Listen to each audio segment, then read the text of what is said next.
देश में आज शायद ही कोई ऐसा नेता होगा जिसने एथेनॉल का उतना प्रचार किया हो जितना केंद्रीय मंत्री नितिन गडकरी ने। लेकिन अब सवाल उठ रहे हैं, क्या यह सिर्फ ऊर्जा सुरक्षा की नीति है या इसके पीछे कुछ और भी है? सरकार का दावा है कि एथेनॉल से विदेशी तेल पर निर्भरता घटेगी, किसानों की आय बढ़ेगी और प्रदूषण कम होगा। तो क्या वाकई में एथेनॉल भारत की ऊर्जा क्रांति है या चंद लोगों की जेबें भरने का एक नया तरीका? और क्यों नितिन गडकरी न रहकर एथेनॉल प्रचारक बनते जा रहे हैं?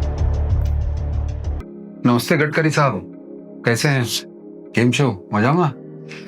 अब मजामा तो होंगे ही होंगे। काम बढ़िया चल रहा है, सब कुछ बढ़िया है, बच्चों की फैक्ट्री फर्स्ट क्लास चल रही है।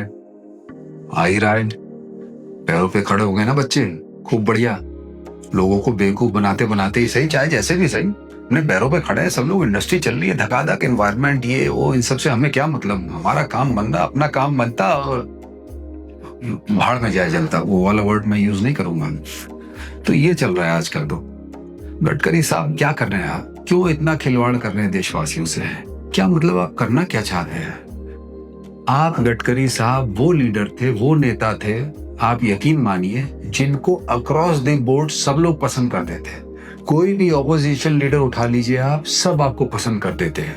राहुल गांधी से लेकर के प्रियंका गांधी, ममता बनर्जी, अखिलेश यादव, राज ठाकरे साहब, उद्धव ठाकरे साहब, कोई भी ले लीजिए, नॉर्थ से लेके साउथ तक, ईस्ट से लेके वेस्ट तक, कोई भी हो, सब आपको पसंद करते थे। ये बात सच है। सबको मालूम था कि गडकरी साहब ऐसे लीडर हैं, भले ही वो बीजेपी में हैं, भले ही वो आरएसएस के कार्यकर्ता रह चुके हैं, जो भी कुछ उनका बैकग्राउंड रहा हो, मगर वो इतने अप्रोचेबल हैं कि उनके पास यदि कोई जाए अपना काम लेकर के तो बहुत अच्छे से वो सुनते हैं और उस काम को करते भी हैं। ये बात सच है और लोग इस बात को अप्रिशिएट करते थे, आपको भी अप्रिशिएट करते थे। आपकी इतनी अच्छी छवि थी, और सिर्फ नेताओं के बीच ही नहीं, आपकी छवि इस देश के लोगों के बीच भी इतनी अच्छी थी, जो आपको शायद पता ना हो।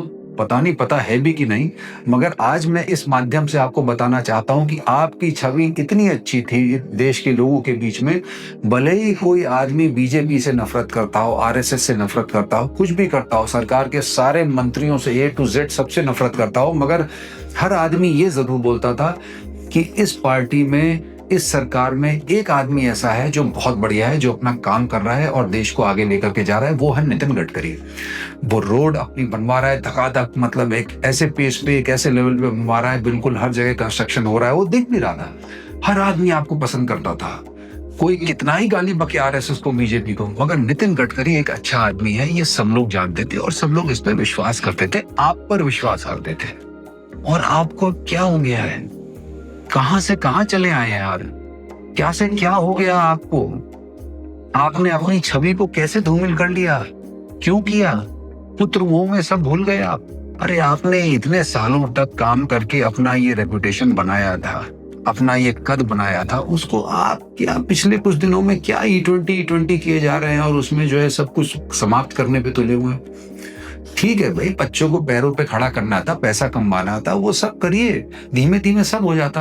मगर धीमे धीमे कैसे करते, ये भी तो है ना, क्योंकि आजकल तो बीजेपी में भेड़चाल बनी हुई है ना, थोड़ी जल्दबाजी में लोग कि जल्द से जल्द, भैया सरकार का कोई भरोसा नहीं कब चली जाए, उससे पहले अपने बच्चों को पैरों पे खड़े करवा लो, ताकि भैया बात की बात में देखी जाएगी। सारे बच्चे जो है मौज से, अभी कौन कौन है क्या नहीं है उस पर कभी और बात की जाएगी, मगर सबके बच्चे कहीं ना कहीं सेटल हो रहे हैं, बहुत बढ़िया से चल रहे हैं, और आप उस रेस में शायद टॉप पे हैं।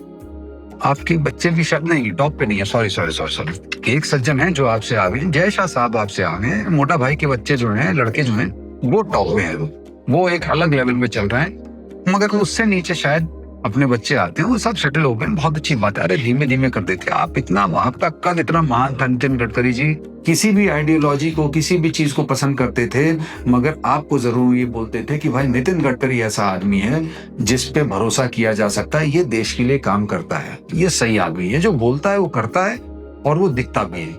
मगर आप कहां से कहां, मतलब इन सब चीजों को ले गए हैं। क्यों बिना वजह E20 के ब्रांड एम्बेसडर बने हुए हैं? क्या करना क्या चाहते हैं आप? पेट्रोलियम मिनिस्टर हरदीप पुरी जो है वो कुछ बोल नहीं रहे, कुछ कर नहीं पा रहे हैं, आप जबरदस्ती के ब्रांड एम्बेसडर बने हुए हैं, आप उनकी कमी को पूरा करना चाह रहे हैं। क्यों करना चाह रहे हैं भाई? अगर आपका इसमें सेल्फ इंटरेस्ट नहीं है, आप हर जगह क्लेम करते हैं कि मेरा कोई इंटरेस्ट नहीं है, बच्चों का नहीं है तो देश के लिए है, एनवायरनमेंट के लिए है, जीरो एम्बिशन पॉलिसी और फलाना ढिमकाना जो भी कुछ है, और हम जो है अपना पैसा बचा रहे हैं देश के लिए, सब बातें आपकी मान ली जाएंगी। तो आप क्यों इसके ब्रांड एम्बेसडर बने हुए? आप तो रोड एंड ट्रांसपोर्ट मिनिस्ट्री देखिए ना, आप क्यों जो है हरदीपुरी को अपना काम नहीं करने दे रहे? वो क्यों नहीं काम कर रहे? क्यों वो काम नहीं करेगा? वो इसलिए नहीं काम करेगा क्योंकि उसका काम तो यूएस में है, वहाँ एप्स्टीन के साथ वहां पे काम में ज्यादा बिजी है। वो तो कहाँ ऐसा काम कर पाएंगे? हरदीपुरी साहब यहाँ पे काम नहीं कर पाएंगे। और यदि आपको मालूम है वो यहाँ पे ये काम नहीं कर पाएंगे, तो आप जाके बोलिए ना मोदी साहब से कि भाई मुझे रोड एंड ट्रांसपोर्ट के अलावा पेट्रोलियम मिनिस्ट्री भी मुझे दो। आप बोलिए उनको, वो दे देंगे, सहर्ष देंगे आपको। क्या बात कर रहे हैं आप? बोलो इसको काम नहीं आता भाई, हटाओ इसको यहाँ से। मैं करूंगा, मैं देखूंगा, भाई देखेगा आज से पेट्रोलियम मिनिस्ट्री। और उसके साथ साथ ये जो एनवायरनमेंट को बचाने की आप जो बातचीत करते हैं ना इतने अच्छे से कि भाई इससे एनवायरनमेंट में फर्क नहीं पड़ेगा, तो उस रिपोर्ट का क्या जो अभी थोड़े दिन पहले आई थी जहां पे आपकी एथेनॉल फैक्ट्री एक लगी हुई है, एक रिपोर्टर वहां गया एक छोटी सी रिपोर्ट बनाने, उसको धक्के मार करके वहां के जो है गार्ड्स उसको निकाल रहे हैं। क्यों निकाल रहे हैं? अगर इतनी ही सच्चाई है कि एथेनॉल फैक्ट्री से या एथेनॉल बनाने से कोई एनवायरनमेंट पे बुरा फर्क नहीं पड़ता, बुरा असर नहीं पड़ता, तो क्यों नहीं वहां पे रिपोर्टर्स की एंट्री है? क्यों नहीं उसको पूरी रिपोर्ट बनाने दी गई? क्यों आप उस चीज को छुपाना चाह रहे हैं? क्यों नहीं बताना चाह रहे कि एथेनॉल बनाना एक तरफ, मगर एनवायरमेंटल डैमेज जो एथेनॉल के बनाने से हो रहा है, प्रोडक्शन में हो रहा है, उस पर कोई बातचीत ही नहीं कर रहा। उस पर क्यों नहीं आप बातचीत कर रहे हैं? अगर आप इतने ही क्लियर हैं तो ये सत्य क्यों नहीं लोगों के सामने ला रहे हैं कि एथेनॉल बनाने से एनवायरमेंट को इतना नुकसान हो रहा है? और अगर नहीं हो रहा तो वो भी तथ्य लाइए। चलिए हम मान लेंगे नहीं हो रहा, आप बोलिए तो सही, आप लाइए तो सही वो तथ्य। आप लाना ही नहीं चाह रहे। आप क्यों नहीं लोगों को ये खुल करके बताना चाह रहे हैं कि 1 लीटर एथेनॉल बनाने में 8,000 से 12,000, 10,000 जितना भी लीटर पानी खर्च होता है वो खर्च होता है? क्यों नहीं एक्सेप्ट कर रहे हैं? क्यों नहीं आप ये बता रहे हैं कि एथेनॉल बनाने में जो पानी खर्च होता है वो जमीन का पानी होता है और वो बेकार हो जाता है? इस एथेनॉल का हमें क्या फायदा? आप हमें ये बताइए ना। आप बड़े शान से एक इंटरव्यू में कह रहे थे कि भाई देखो देश में पानी की कमी नहीं है, और जो लोग ऐसी बात करते हैं वो देशद्रोही है। देशद्रोही, हर आदमी तो आजकल देशद्रोही है। बीजेपी के खिलाफ कुछ भी बोल दो देशद्रोही, आरएसएस के खिलाफ कुछ भी बोल दो देशद्रोही, कुछ ना भी बोलो तो भी देशद्रोही। मतलब आप अगर इनके फेवर में नहीं बोल रहे तो भी देशद्रोही। चुप रहने का मतलब है आप देशद्रोही हैं। इधर यू आर विद अस और यू आर अगेंस्ट अस, बस सिंपल सी बात है। मतलब बीच का रास्ता जो था लोगों के लिए वो अब है ही नहीं, खत्म कर दिया आपने। बहरहाल तो आप जो क्लेम कर रहे हैं कि देश में पानी की कोई कमी नहीं है, तो ये लंबी लंबी लाइनें क्यों लग रही है मुंबई में, बेंगलोर में, हैदराबाद में? ये तो मेट्रोज हैं, बड़े बड़े शहर हैं। यहाँ पे क्यों पानी की किल्लत है? क्यों पीने के पानी के लिए टैंकर आपको चलवाने पड़ रहे हैं? क्यों वहां पे लोगों की लाइन लगती है और रोज सुबह जाकर के वहां पे औरतें और आदमी वो झगड़ा करते हैं, एक बाल्टी पानी लेने के लिए वहां झगड़ा होता है? आपको नहीं पता होगा, आप वहां कभी जाकर के देखिए तो सही कि पानी के लिए कैसी मारकाट होती है। कभी जाकर के भेजिए अपने बच्चों को कि भैया जो तुम मैराथन बनवा रहे हो जिसमें इतना पानी लग रहा है बेहिसाब, बेफिजूली की खर्च जो हो रहा है, उसमें देखो आदमी को पानी तक नहीं मिल रहा है। ये चीज आप क्यों नहीं सामने ला रहे हैं लोगों के? इस बात पे क्यों नहीं बातचीत कर रहे हैं आप? और कैसे आपने कह दिया, मतलब इतनी बेशर्मी से कैसे कह दिया कि देश में जो है पानी की कमी नहीं है? ये बात तो सब जानते हैं कि इस देश में नहीं, इस पूरे विश्व में आने वाले समय में पानी की भरपूर कमी होने वाली है। आप कहते हैं कि हमने तकरीबन 1.5 लाख करोड़ रुपीस बचाया है जब से हमने E10 या E20 इंट्रोड्यूस किया है मार्केट में। बहुत अच्छी बात है, बचाइए, बहुत बढ़िया बचाया है। एनवायरनमेंट को डैमेज से भी आप बचा रहे हैं, पैसा भी बचा रहे हैं, सब कुछ कर रहे हैं, मगर पानी का जो बेगैरत इस्तेमाल हो रहा है उस पर क्यों नहीं बात कर रहे हैं? मैं बता रहा हूं गडकरी साहब, ये जो आप पैसा आज बता रहे हैं कहीं ऐसा ना हो जिन देशों से, जिन खाड़ी के देशों से हम ये पेट्रोल डीजल और ये सब पेट्रोलियम प्रोडक्ट्स लेते हैं, उनसे कहीं ऐसा ना हो हमें कल को वाटर इंपोर्ट करना पड़ जाए जो कि पेट्रोल से भी महंगा पड़े। तब दूध का दूध और पानी का पानी होगा कि ये 1.5 लाख करोड़ रुपए जो बचाया गया है ये किस में इस्तेमाल होगा, कैसे इस्तेमाल होगा और कैसे वो देश वापस इस पैसे को कमा पाएंगे। मतलब क्या करना चाह रहे हैं हम? करना क्या चाह रहे हैं भाई? आप कहते हैं कि इन्वायरमेंट को बहुत बड़ा मतलब योगदान है इससे और पोल्यूशन कम है, फलाना ढिमकाना ये और वो, तो BS4, BS5, BS6, BS7 ये सब क्यों इंट्रोड्यूस कर रहे हैं? तो एनवायरनमेंट की इतनी चिंता है आपको, इतना सब कुछ है, तो एनवायरमेंटल मिनिस्ट्री भी आप ले लीजिए ना, उसका कार्यभार भी आप अपने कंधों पर रखें। बोले मोदी जी को कि भैया मुझे ये भी दो, मुझे एनवायरमेंटल मिनिस्ट्री जो है ये भी मुझे चाहिए, क्योंकि मैं इसका सबसे बड़ा शुभचिंतक हूँ, मैं ही कर रहा हूँ इसके लिए जो भी कुछ कर रहा हूँ, बाकी सब कोई मिनिस्टर कोई काम नहीं कर रहा। ना पेट्रोलियम मिनिस्टर अपना काम कर रहा है, ना एनवायरमेंटल मिनिस्टर अपना काम कर रहा है, कोई नहीं कर रहा है। ये सारी मिनिस्ट्रियां मुझे दे दो, मैं सब अपना अच्छे से कमा लूंगा, सब संभाल लूंगा। कमा तो लूंगा ही, सही बोला मैंने, गलती से भले ही निकल गया हूँ, मगर कमा तो लूंगा। ये बात सच है। क्या कर रहे हैं गडकरी साहब, इतने बढ़िया नेता थे आप, सब आपको पसंद करते थे, आपको पूछते तक थे यार ये आदमी है, इस आदमी में दम है। आप कहां से कहां जा रहे हैं, प्लीज ऐसा मत करिए भाई। और किस बेशर्मी से, किस बेगैरत तरीके से देश को बेवकूफ बनाया जा रहा है। मतलब देखिए, वही पेट्रोल जो एक समय में 90-95 रुपए पर लीटर का मिलता था, आज की डेट में वो 167-170 रुपीज पर लीटर मिल रहा है। लोग सोच रहे हैं कि 110, अरे भैया 110 रुपए लीटर तुम्हें E20 मिल रहा है, आधा उसमें 20% पानी मिला हुआ है, सीरा मिला हुआ है उसमें, वो मिल रहा है आपको। असली तेल जो आपको मिलता था मेरे देशवासियों, समझो इस बात को, वो आपको 2/3 रेट इस सरकार ने बढ़ा दिए हैं, 70% से ज्यादा रेट बढ़ा दिए हैं। 90-95 रुपए का जो तेल आपको मिलता था, आज उसके लिए आप 170 रुपए दे रहे हैं, 110 रुपए नहीं दे रहे हैं। 110 रुपए जिस चीज के लिए दे रहे हैं उसमें सीरा मिला हुआ है, एथेनॉल मिला हुआ है 20%। समझिए इस बात को।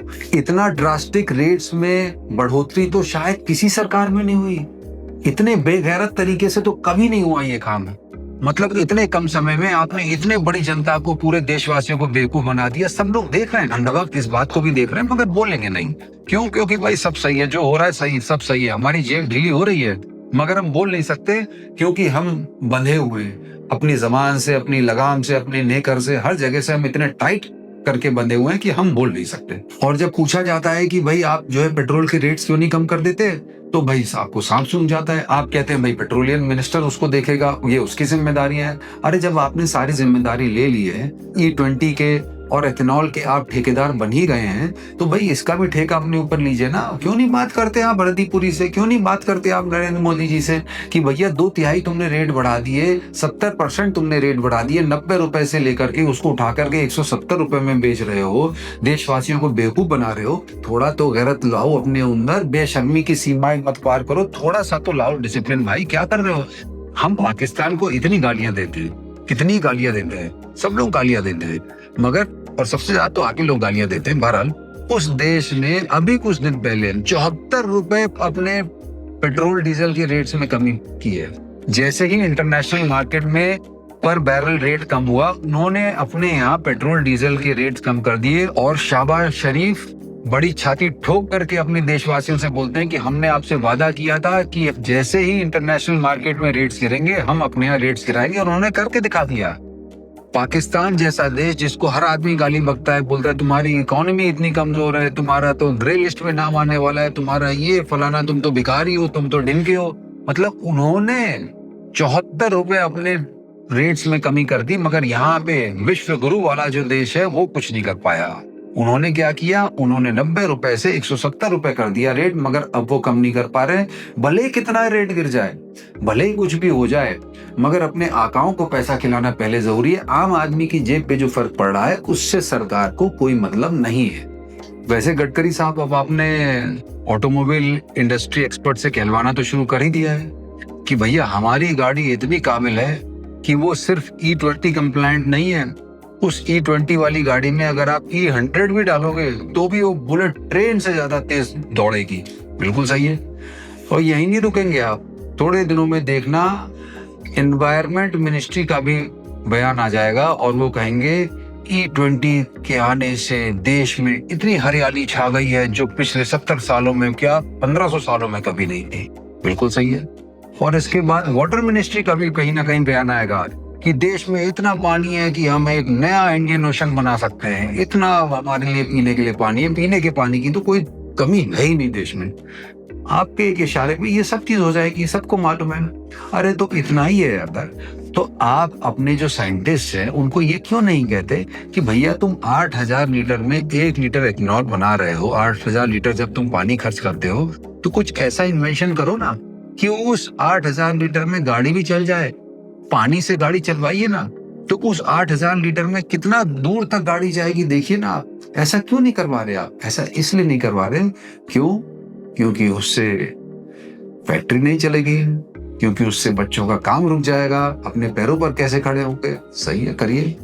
और वैसे भी आप तो इनोवेशंस के चैंपियन हैं, मुझे याद है एक बड़े ही पुराने इंटरव्यू में आपने एक महिला पत्रकार को बताया था कि मैं अपने घर में पौधों को उगाने के लिए इस्तेमाल करता हूँ अपना खुद का, तो उससे पौधे तेजी से उगते हैं, ग्रोथ ज्यादा होती है, बढ़िया होती है। बिल्कुल सही बात है, होती होगी, मैं उसको कंटेस्ट नहीं कर रहा। तो प्रभु अगर आप ऐसा करवा सकते हैं तो ऐसा क्यों नहीं करवाते कि जो घर के लोग हैं वो मिल करके सब अपना ये इकट्ठा करें और उससे भी गाड़ी चल जाए, E20 की जरूरत ही ना पड़े। देखिए कितना होगा, कितनी दुआएं आपको मिलेंगी। सब में जो है 4-5 लोग हैं घर में, उन्होंने मिल करके इकट्ठा किया, दिन का 2-2 लीटर निकाला और 8-10 लीटर इकट्ठा किया और 8-10 लीटर फ्री में गाड़ी दौड़ रही है। ऐसा कुछ प्रबंध करवाइए ना प्रभु। देखिए E20 से या E30 या E100 से इस देश को कितना फायदा होगा, एनवायरनमेंट को कितना फायदा होगा, ये तो समय ही बताएगा। मगर इतना तो क्लियर है कि सरकार जिस बेशर्मी से इस देश के लोगों को बेवकूफ बना रही है, उनकी जेबों पे डाका डाल रही है, उसका जवाब उसे कभी ना कभी किसी ना किसी दिन देना होगा। और ये समय ही बताएगा कि E20 से वाकई में इस देश का फायदा हो रहा है या नहीं, इस एनवायरनमेंट का फायदा हो रहा है या नहीं, और हमारा वाटर लेवल कहीं इतना बुरा ना नीचे चला जाए कि हमें पानी के लिए एक लड़ाई लड़नी पड़े, पानी के लिए लोगों को तरसना पड़े। थैंक यू, धन्यवाद, जय हिंद।